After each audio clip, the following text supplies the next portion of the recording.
episode of I Damanda Homestead.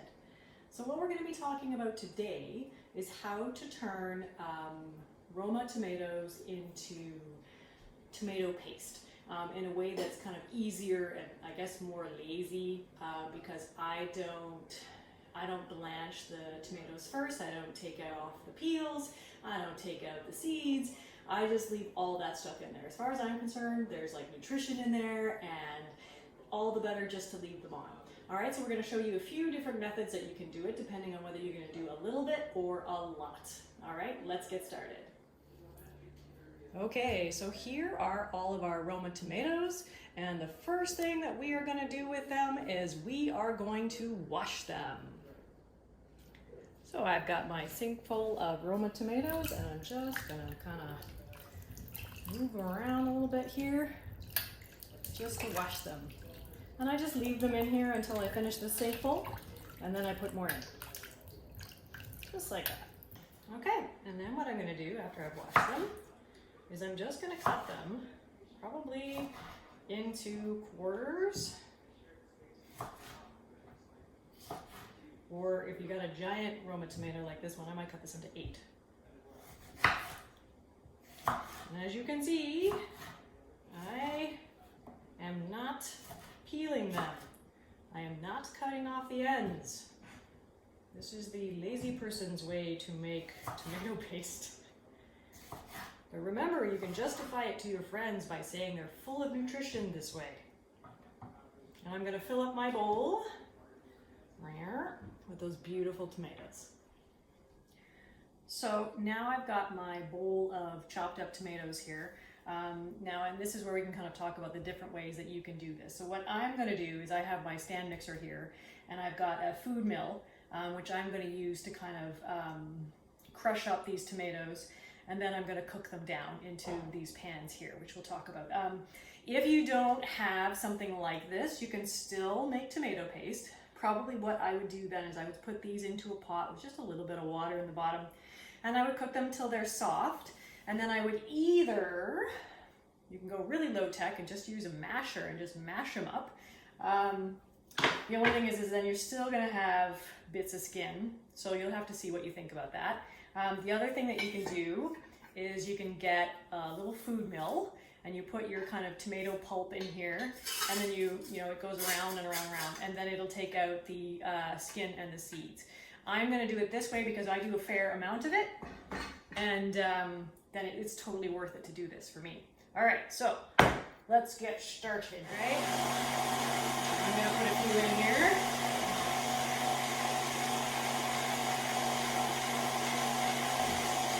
And it comes with this plunger.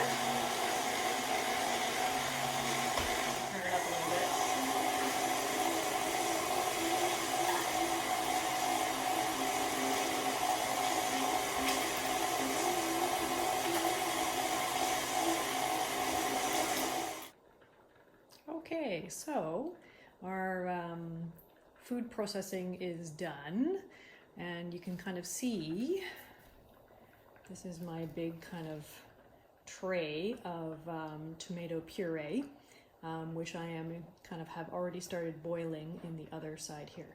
So now it's just a matter of boiling the liquid off and concentrating this down to a tomato paste. So initially, when there's a lot of water, you can boil it pretty hard, as you can kind of see over here. I've got this on medium heat, and it's boiling pretty hard. So what you'll want to do when there's less water is you'll want to kind of turn it down. So I'm going to start this one now, and then I'll come back when it's kind of reduced, and you can kind of see what it looks like. So this is just over half a bushel of tomatoes. And that should do us for tomato paste for the whole year, thereabouts. So now we've been cooking for probably about 3.5 hours for this one. And we can see we're getting closer. Still got some liquid in there, but nowhere near as much. And this one over here has reduced quite a bit, but it's still pretty liquidy. Probably what I'm going to do now is I'm actually going to combine the two of them together just so that way they'll finish at the same time. So here is our finished tomato paste. This is after 8 hours of reducing 2 pans that size. This is how much we have. So I'm just heating it up because I left it overnight because I didn't have enough time. So this is about after 8 hours of reducing. So it's pretty good. So we're ready to put it into jars now. So I'm going to go and get our 1 cup or 250 milliliter jars, get them washed and get them into the oven to sterilize. All right, so now we are ready to put our tomato paste into our jars. I've got all my jars here, and I've got like a little kind of, I don't even know what you call that thing, canning, thingamabobber. Yeah, right, that's what it's called. Anyway, so we're putting these into 250 milliliter jars. Okay, I'll just put that in there. And then because it's really thick, then I'm going to get a knife and I'm just going to kind of try and poke down here and remove as many of the air bubbles as possible.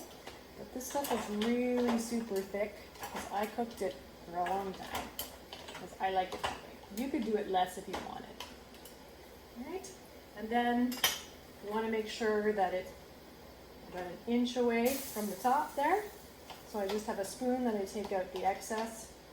Okay, and then I've got, and this jar is still pretty warm. All right, so that's ready to go. Oops, actually, that's not ready to go now that I see it. It's got a big air bubble. I'm going to just get that out of there. Okay. And that's why it's good to have a look at your jars before you put them into the can. Okay.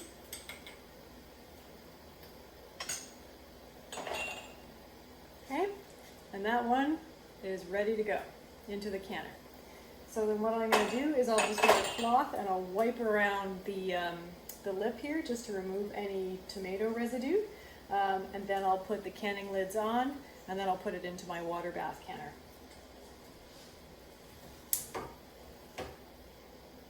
Now we're going to put the jars into the water bath canner.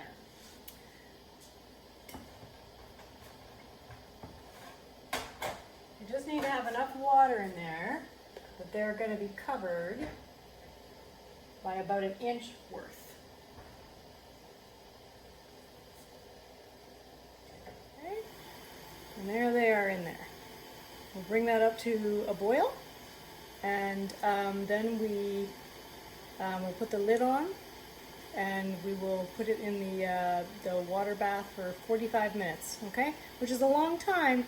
But because these are very dense kind of, it's a dense product, it needs a long time for the heat to penetrate. So it has to be 45 minutes. Okay, so our tomatoes our paste is done. Off the lid. Turn it off here. Just use my little tongs. Reach in here and pull them out. I'm also doing a batch in the pressure canner, which you can hear the alarm going off for, just because that way I can have 2 batches going at once. So by the time we are done with using the pressure canner, we will have 2 dozen jars of tomato paste. So thank you for joining me on another episode of I Damanda Homestead. If you have any questions about this, please feel free to post them in the comment section. If you like this video, press the subscribe button and the notification bell, and that way you'll always know when I post another video. All right, guys, we'll see you again soon. Bye-bye.